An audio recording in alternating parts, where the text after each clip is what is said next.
June FM 90.8 കേൾക്കാം, പാടാം, ആഘോഷിക്കാം.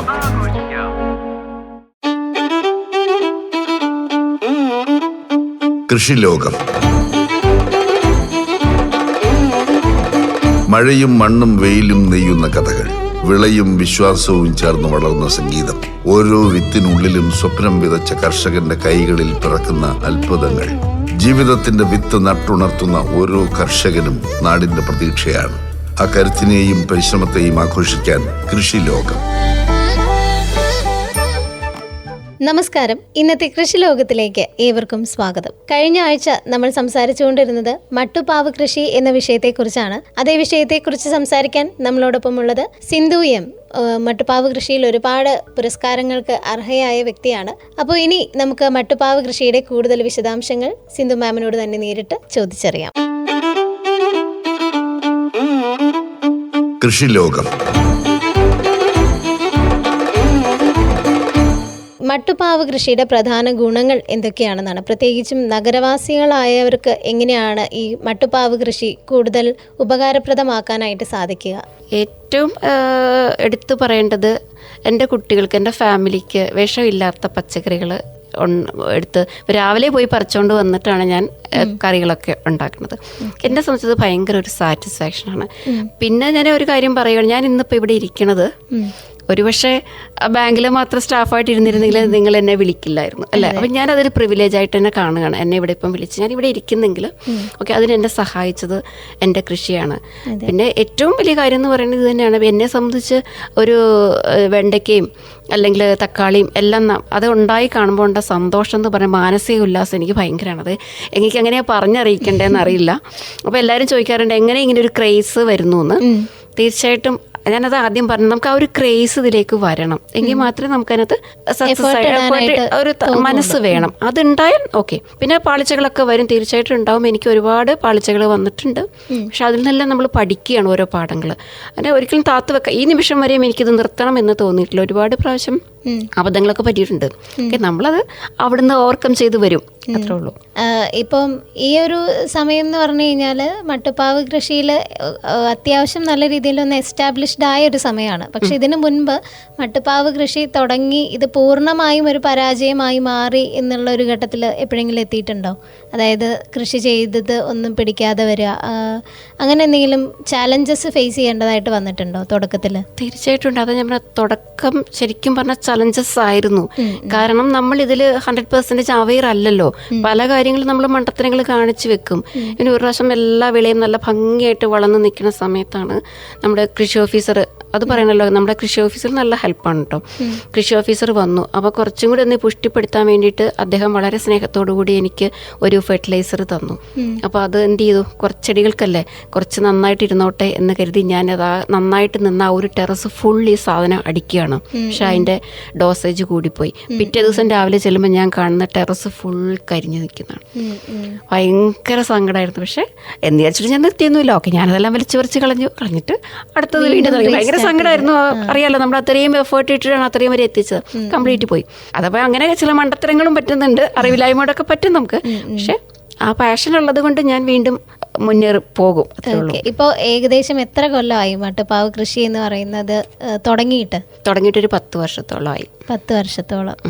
അപ്പൊ 10 വർഷത്തെ എഫേർട്ടാണ് ഇപ്പൊ 2 ടെറസ് നിറയെ ചെടികൾ നിൽക്കുന്നത്. അപ്പൊ അടുത്തത് ഇനി നമുക്ക് എല്ലാവർക്കും സാധാരണയായി ഉണ്ടാകുന്ന ഒരു സംശയമാണ്, മട്ടുപാവ് കൃഷിയിലേക്ക് കടക്കുമ്പോൾ ഏകദേശം എത്ര ചെലവാണ് ഇത് തുടങ്ങാനായിട്ട് നമുക്ക് ഉണ്ടാവുക? അപ്പോൾ ഏകദേശം അതിന്റെ ഒരു ചെലവ് എങ്ങനെയാണെന്നുള്ളതൊന്ന് പറയാമോ? നമുക്കൊരു 2500-3000 രൂപയ്ക്ക് ഇനിഷ്യൽ എക്സ്പെൻസിലൂടെ നമുക്കിത് സ്റ്റാർട്ട് ചെയ്യാം. എന്ന് വെച്ചാൽ നമുക്കൊരു ഒരു മിനിമം ഒരു 2 സെൻറ്റെങ്കിലും 2 സെൻറ്റ് അല്ലെങ്കിൽ അത്ര ഒരു സ്പേസ് ടെറസിലായാലും നമുക്ക് കിട്ടിക്കഴിഞ്ഞാൽ ഒരു വീട്ടിലേക്ക് ആവശ്യമായ എല്ലാ പച്ചക്കറികളും നമുക്ക് ഉൽപ്പാദിപ്പിക്കാൻ സാധിക്കും എന്നുള്ളതാണ് സത്യം. അപ്പോൾ അതിനൊരു ഇനിഷ്യൽ ക്യാപിറ്റൽ എന്ന് പറയുന്നത് ഒരു 3000 രൂപ കൊണ്ട് നമുക്ക് അതിനാവശ്യമായ സാധനങ്ങളെല്ലാം തന്നെ മേടിക്കാൻ സാധിക്കും, കൃഷി സ്റ്റാർട്ട് ചെയ്യാൻ സാധിക്കും.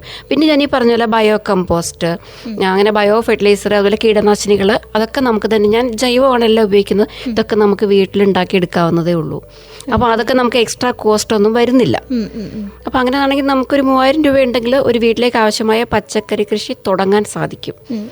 അപ്പോൾ ഈ നമ്മൾ ഇൻവെസ്റ്റ്മെൻറ്റിൻ്റെ കാര്യം പറയുമ്പം ഇതിനകത്തുള്ള റിസോഴ്സസിൻ്റെ കാര്യങ്ങളൂടെ പറയണമല്ലോ. അതായത് ഒരു പച്ചക്കറി വിത്ത് മേടിക്കുന്ന സമയത്ത് ഏറ്റവും നല്ല വിത്ത് എവിടെ നിന്നാണ് മേടിക്കാൻ കിട്ടുന്നത്? ഇപ്പം തൊടുപുഴക്കാരെ സംബന്ധിച്ചിടത്തോളം അവർക്ക് റിലയബിളായിട്ട്, ഇപ്പം ഞാൻ നാളെ ഒരു മട്ടുപ്പാവ് കൃഷി തുടങ്ങുന്ന സമയത്ത് എനിക്ക് റിലയബിളായിട്ട് ഇന്നൊരു സാധനം വെച്ചിടിച്ച് കഴിഞ്ഞാൽ നമുക്ക് കിട്ടും, ഇത് നട്ട് വളർത്തിയെടുക്കാൻ പറ്റും എന്ന് വിശ്വസിക്കാൻ പറ്റുന്ന ഒരു വിത്ത് അല്ലെങ്കിൽ അതിനുള്ള തൈ എവിടെ നിന്നാണ് നമുക്ക് അവൈലബിൾ ആയിരിക്കുക? ഞാൻ തൈകളായിട്ട് മേടിക്കുന്നത് ആക്ച്വലി ഇവിടെ കാർഡ്സിൽ നിന്നാണ്. പിന്നെ വിത്തുകൾ കൂടുതലും ഞാൻ ഇവിടെ നിന്ന് അങ്ങനെ മേടിക്കാറില്ല. ഞാനിത് താല്പര്യമായതുകൊണ്ട് കുറേ കൃഷി ഗ്രൂപ്പുകളിൽ ഞാൻ മെമ്പറാണ്. അപ്പോൾ അവിടെയൊക്കെ നല്ല നല്ല കർഷകരുണ്ട്. അപ്പോൾ അവരുടെ കയ്യിൽ നിന്ന് നല്ല വിത്തുകൾ, ക്വാളിറ്റി വിത്തുകൾ, അത് എക്സ്പെൻസീവ് അല്ല കേട്ടോ. കാര്യം ഇത് ഞങ്ങളുടെ ഗ്രൂപ്പ് ആയതുകൊണ്ട് അങ്ങോട്ടും ഇങ്ങോട്ടും എക്സ്ചേഞ്ച് ആണ്. എൻ്റെ കയ്യിലുള്ള വിത്തുകൾ ഞാൻ അവർക്ക് കൊടുക്കും, അവരിങ്ങോട്ട് തരും. പലതരത്തിലുള്ള വിത്തുകൾ അങ്ങനെ അവർ എക്സ്ചേഞ്ചിലൂടെ ഫ്രീ ആയിട്ട് കൈമാറ്റം ചെയ്തിട്ടുണ്ട്. അങ്ങനെ എൻ്റെ അടുത്ത് വെറൈറ്റി ആയിട്ടുള്ള കുറേ സാധനങ്ങളുണ്ട്. ഇപ്പോൾ ഭൗമസൂചിക പദവി കിട്ടിയിട്ടുള്ള ഒരു മുളകാണ് ഇടയൂർ മുളകെന്ന് പറയുന്നത്. നല്ല ടേസ്റ്റിയാണത്. അപ്പോൾ അതിനെക്കുറിച്ച് അറിഞ്ഞപ്പോൾ തൊട്ട് ഭയങ്കര ആഗ്രഹം, എനിക്ക് എങ്ങനെയെങ്കിലും അതെൻ്റെ വീട്ടിലെത്തിക്കണം എന്ന്. ആ തപ്പിപ്പിടിച്ച് അവസാനം ഇപ്പം കിട്ടി, ഞാനതിൽ സക്സസ് ആയിട്ടുണ്ട്. അപ്പോൾ അത് ഇവിടെ കുറച്ച് പേർക്ക് കൊടുക്കണം എന്നുണ്ട്. പിന്നെ നമ്മൾ ഈ പറഞ്ഞ നല്ല കർഷകരെ കിട്ടിക്കഴിഞ്ഞാൽ അവർക്ക് ആ വിത്തുകൾ കൊടുക്കാം. അങ്ങനെ എല്ലാം കുറേ കൂടുതൽ ഐറ്റംസും ഞാൻ അങ്ങനെ ഞങ്ങളുടെ ഗ്രൂപ്പുകളിൽ നിന്ന് കളക്ട് ചെയ്തിട്ടുള്ളതാണ്. തൈകൾ ഇവിടുന്ന് മേടിക്കും. ഈ മട്ടുപ്പാവ് കൃഷി എന്ന് പറയുന്നത് പലരും ഒരു നേരമ്പോക്ക് പോലെ കാണുന്ന അല്ലെങ്കിൽ ഒരു ഹോബി ആയിട്ട് കാണുന്ന ഒരു കാര്യമാണ്. പക്ഷെ ഇതിനെ നമുക്കൊരു വരുമാന മാർഗമാക്കി എടുക്കാനായിട്ടുള്ള എന്തെങ്കിലും സ്കോപ്പുകൾ ഉണ്ടോ? തീർച്ചയായിട്ടും സാധിക്കും. ഞാൻ തുടക്കത്തിലേ പറഞ്ഞിട്ടില്ലേ, കുറ്റിമുല്ല എനിക്കതൊരു വരുമാനമായിരുന്നു. അപ്പം അതേപോലെ ചെറിയൊരു വരുമാനം ആഗ്രഹിക്കുന്ന ഏതൊരു വീട്ടമ്മയ്ക്കും ചെയ്യാൻ പറ്റിയൊരു സംരംഭം കൂടിയാണ് കൃഷി. വീട്ടമ്മ എന്ന് പറയുമ്പോൾ ഇഷ്ടംപോലെ സമയം കാണും. കുറച്ച് സ്ഥലത്ത് എന്ന് മാത്രമാണെങ്കിൽ പോലും ഇപ്പം ജൈവ പ്രോഡക്റ്റുകൾ നോക്കി മേടിക്കുന്ന കസ്റ്റമേഴ്സ് ഉണ്ട്. അപ്പം നമുക്ക് തീർച്ചയായിട്ടും ഇത് വരുമാന മാർഗം ആക്കാം. നമ്മുടെ ഒരു വീട്ടമ്മയെ സംബന്ധിച്ച് വീട്ടിലെ കാര്യങ്ങൾ നടക്കും, അതോടൊപ്പം ഒരു വരുമാനം ഉണ്ടാക്കാനും ഈ വഴി ആത്മാർത്ഥമായിട്ട് ശ്രമിച്ചു കഴിഞ്ഞാൽ നടക്കും. അപ്പോൾ അതിന് അസോസിയേറ്റ് ചെയ്യുന്ന ഏതെങ്കിലും സംഘടനകളുണ്ടോ? അതായത് നമുക്കിതിനെ ഒരു വരുമാന മാർഗമാക്കി മാറ്റാൻ നമ്മളെ സപ്പോർട്ട് ചെയ്യുന്ന ഏതെങ്കിലും ഓർഗനൈസേഷൻസോ കൂട്ടായ്മകളോ അങ്ങനെ എന്തെങ്കിലും ഉണ്ടോ? എനിക്കറിയാവുന്ന ഒരു കൂട്ടായ്മ ഹോപ്പ് ചാരിറ്റബിൾ സൊസൈറ്റി ഉണ്ട്. അവർ ഇതിനെ സപ്പോർട്ട് ചെയ്യുന്ന ഒരു സംഘടനയാണ്. അവരൊരുപാട് വിത്തുകളും തൈകളും പിന്നെ ഒരുപാട് നല്ല കൃഷി ഓഫീസർമാരൊക്കെ അതിനകത്ത് മെമ്പേഴ്സായിട്ടുണ്ട്. നമുക്ക് വേണ്ട ഗൈഡൻസ് എല്ലാം നമ്മൾ ആവശ്യപ്പെട്ടാൽ അവർ തരും. നല്ലൊരു കാര്യമാണ്. അവരുമായിട്ട് അസോസിയേറ്റ് ചെയ്യുവാണെങ്കിൽ വളരെ നല്ല രീതിയിൽ നമുക്ക് ഇത് ചെയ്തുകൊണ്ട് പോകാൻ സാധിക്കും.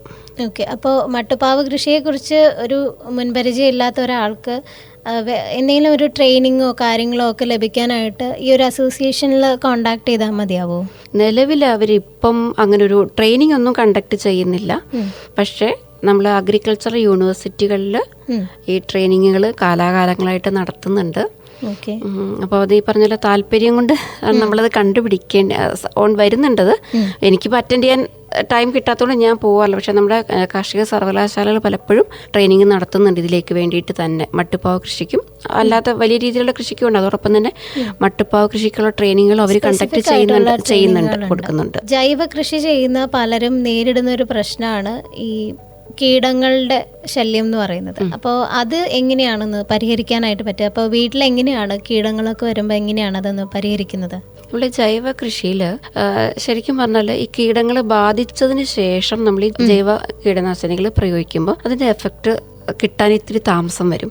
അപ്പം നമ്മൾ ശരിക്കും അതിനെ പ്രിവെൻറ്റ് ചെയ്യുക, ആദ്യം തന്നെ പ്രിവെൻഷൻ മെത്തേഡുകൾ എടുക്കുക എന്നുള്ളതാണ് ജൈവ കൃഷിയിൽ ഞാൻ ചെയ്യുന്ന ഒരു മെത്തേഡ് എന്ന് പറയുന്നത്. അതിന് പിന്നെ ഫിറമോൺ കെണിയുണ്ട്, അതേപോലെ യെല്ലോ ട്രാപ്പ്, ബ്ലൂ ട്രാപ്പ്, ഇതുപോലുള്ള സാധനം. അത് ട്രാപ്പുകളാണ്, അതൊരു പശയാണ്. യെല്ലോ ട്രാപ്പ് എന്ന് പറയുന്നത് യെല്ലോ കളറുള്ളൊരു ബോർഡിൽ പശ തേച്ചിട്ട് നമ്മൾ ഉണ്ടാക്കുന്നതാണത്.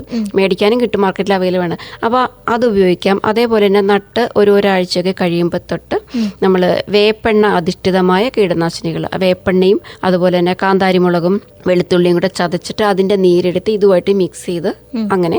ഇനിയിപ്പോൾ അത് ബുദ്ധിമുട്ടാണ്, ഇങ്ങനെ ഉണ്ടാക്കാൻ ബുദ്ധിമുട്ടുള്ളവർക്ക് ഈ ജൈവ കീടനാശിനികൾ, ഇപ്പോൾ വേപ്പെണ്ണ അധിഷ്ഠിതമായ കീടനാശിനികൾ മാർക്കറ്റിൽ അവൈലബിൾ ആണ്, അത് ഉപയോഗിക്കാം. നമ്മൾ ഈ രോഗം വരുന്നതിനെക്കാട്ടിൽ മുന്നേ തന്നെ ഈ പ്രതിരോധ മാർഗ്ഗങ്ങൾ സ്വീകരിക്കുകയാണെങ്കിൽ നല്ലൊരു പരിധി വരെ നമുക്ക് കീടങ്ങളെ തടഞ്ഞു നിർത്താൻ സാധിക്കും.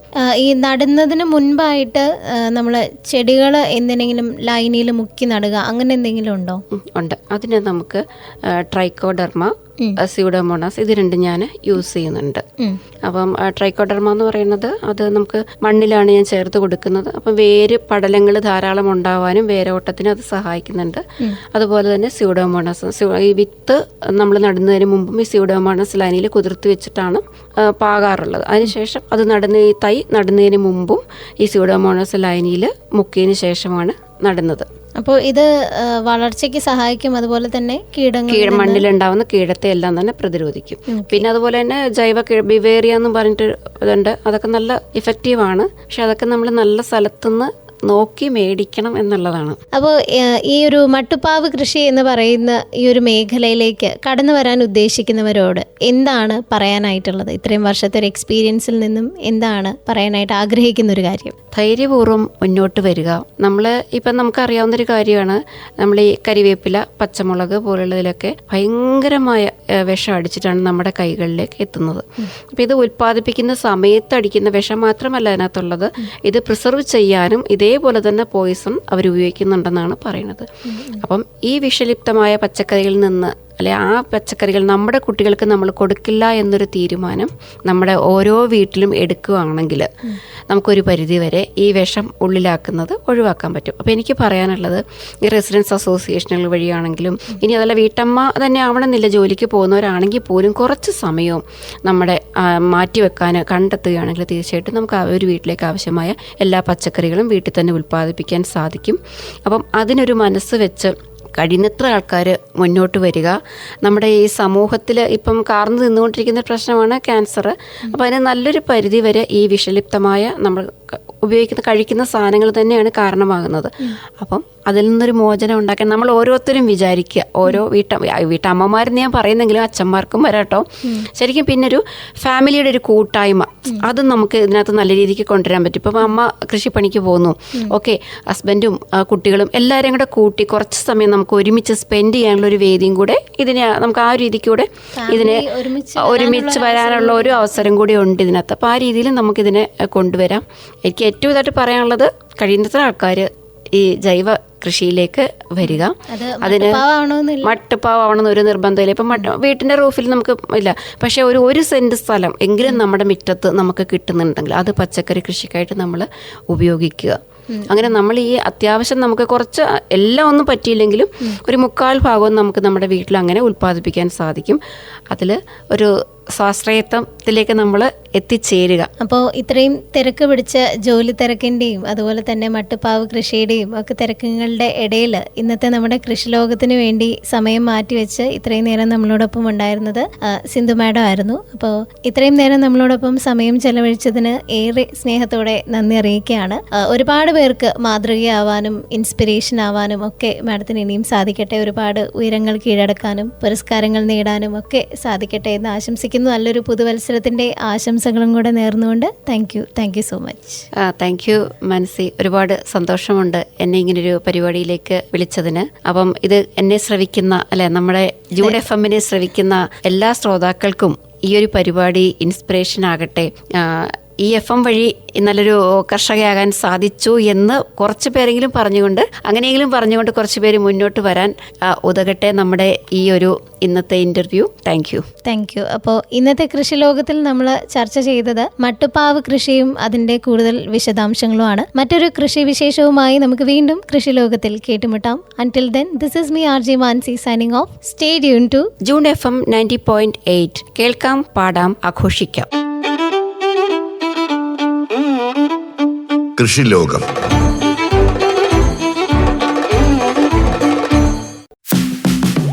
ജൂഡ് FM 90.8 കേൾക്കാം, പാടാം, ആഘോഷിക്കാം.